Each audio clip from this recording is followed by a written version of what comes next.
You inherited a house in California. Congrats. You also inherited a mortgage, property taxes, and your aunt's opinion about what you should do with the place. My name's Scott. I'm a San Diego realtor who does one thing. I help people figure out what to do with the home that they inherited. I'm not here to tell you to sell. I'm here to help you make decisions based on what you need in your life so that you can make a decision with the home that you won't regret. I remember when I lost both of my parents and I ended up inheriting a home, there were a lot of things that came up all at once. The responsibility of taking care of the home, dealing with the grief of the situation, and figuring out that nothing was ever going to be the same. And then on top of that, you didn't have the thoughts that most people have when they think about moving. It's not like, oh, well, moving would be nice, or, oh, well, it'd be nice if we could do this. And then you figure out a plan, you take your time, and you process through it. There's still time that it takes when you decide to sell a home that you inherit. The difference is that maybe things come together a little bit differently than what people would think is ideal. Usually when you sell a home that you've inherited, you have a few options and a few things that you need to be aware of so that you make the right choice instead of making a choice that you're going to end up regretting. The first two components are figuring out whether there's a trust or whether it needs to go into probate. Now, if you don't know, this is exactly why we're going to go over this. It's pretty easy to tell. I knew when my mom died that we were probably going to probate just because I had heard my grandfather talk about it. I heard the lawyer that he called talk about it. And also, we knew that my mom never created a trust. So there was nothing there to look for. Oftentimes, people that do have a trust let someone in the family know. But there are times when they create a trust, they don't tell anyone, and no one knows about the attorney that drafted the trust. This is one of the most dangerous situations because even if you do have a trust, if someone doesn't know, they won't know what your final wishes were in that trust. Thankfully, there is a quick and easy way to tell. That being to look at title, meaning, and when I say title, I'm talking about the way that the home is owned. Is it just owned in your loved one's name, or is it owned in the name of a trust? It could be something like the ABC Trust. It could be something like their initials in the trust. It could be something like the Stollar Family Trust. And if you have that clue for the way that the home is owned, you now know what to look for. You can check important documents, see if there's one filed away. Usually it's a bigger binder that has something along the lines of estate planning involved. Now, since I inherited a home that had to go through probate the first time that I had to deal with this, it all had to go through court. We had to get the attorney to help us out, which was scary because I was 24 years old and I figured, how the heck am I going to pay for this guy? And then once we get that, then we got to petition the court, which thankfully that's what you're hiring the attorney to do. They're taking care of all of the court stuff, but it's not their job to figure out the house, to figure out the personal belongings, and to figure out what you want to do with all of it. That's just not their place. So while you're going through this, it's important to figure out your options. If you're not sure of what option works for you, that's exactly why we made the Inherited Home Playbook. It's based on real life experience, personal and professional, helping others through this tragic and confusing part of life. It's yours for free. There's a link in the description below. Now, if it's going through probate, you can't sell the home or list it for sale until you have something called letters of administration or letters testamentary.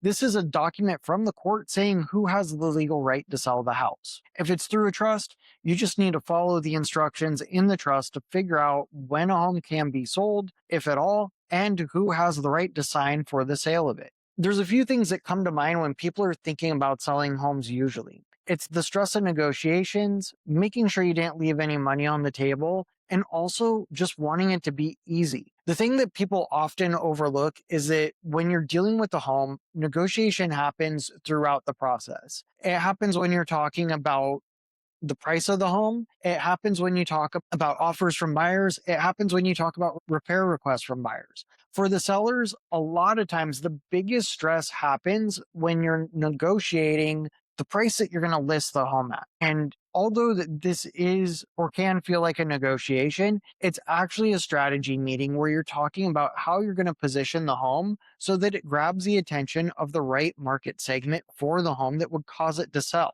Now, what if you don't even know that you want to sell? What if you're not sure if you should just move in? Well, that's great because there are a few things that people need to watch out for. When I inherited a home, I knew in my situation that taking on a mortgage at that level, which was about 4 times what rent would have been for a person my age. I didn't feel comfortable doing that. The bank would let me inherit the mortgage, but I just felt like it was irresponsible. There are other things that people need to look at, like the ongoing maintenance costs. Was there any deferred maintenance? Was there a loan on it? How much is still owed? How much is the house worth? Because all of these things, even if you're planning on moving in, knowing what it's worth makes a huge impact on what your options are.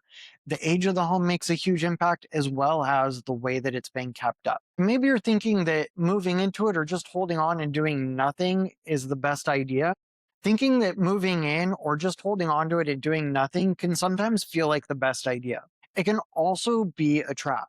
Now, what I learned and one of my big ahas through going through after inheriting a home, dealing with the grief, dealing with the house itself, is that things in general usually work out in one of two ways. It can either be a tool to help you get to where you're going, or it can be a trap, meaning it could be a thought, idea, or a belief that you have that keeps you stuck in a situation.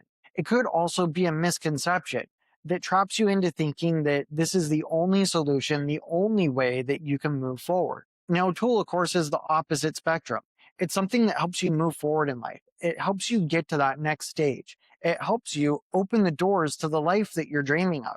The trick is that when you're dealing with grief, having the discernment to figure out if this is a tool or a trap is actually very challenging.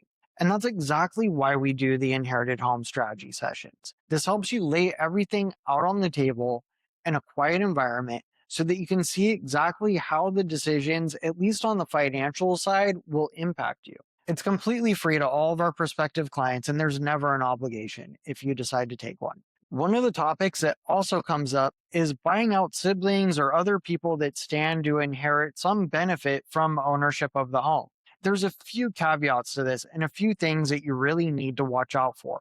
Number one is affordability, because even though you have a portion of the home, depending on what interest rates are doing, what your personal financial situation looks like, and how many people you would need to buy out, all play into what the affordability would look like. So just because sometimes things seem like moving in is the easiest path forward, it's not always that clear. So it's important to get realistic numbers so that you can take a close look on what actually fits your needs. I feel strongly about this because homeownership empowers people. And in order for it to empower you, we need to get rid of the burdens that could be there and that could be a trap waiting for you. We need to turn homeownership into a tool that propels you forward into your future. And truthfully, sometimes that looks like doing something else that doesn't involve the home that you inherited. Sometimes that involves selling it and then buying something that you like better or that better fits your lifestyle or that you could afford. Remember, when someone leaves you a home, they're leaving you a legacy. You become the steward of that legacy from that point on. They leave it to you so that you can build your own bigger, brighter future with.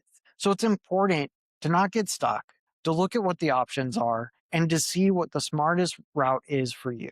The third and final option that most people think about is, like I just alluded to, selling the home.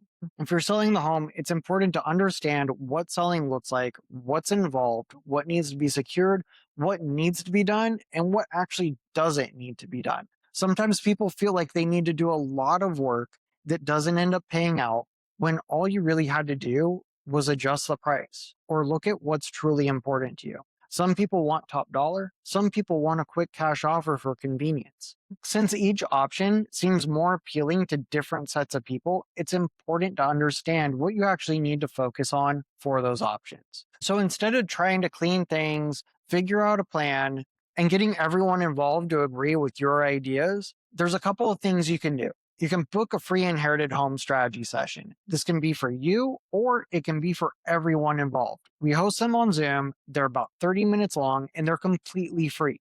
This allows everyone to see what the situation is with the home, what the possibilities are, so that all of the information is transparent and clear, and it's built to limit family friction. The other things that you need to do is focus on securing the property. Make sure that 10 million people don't have keys or access to it, and make sure that you don't get unwanted guests living in the home. The second thing you want to do is figure out who has the right to do anything.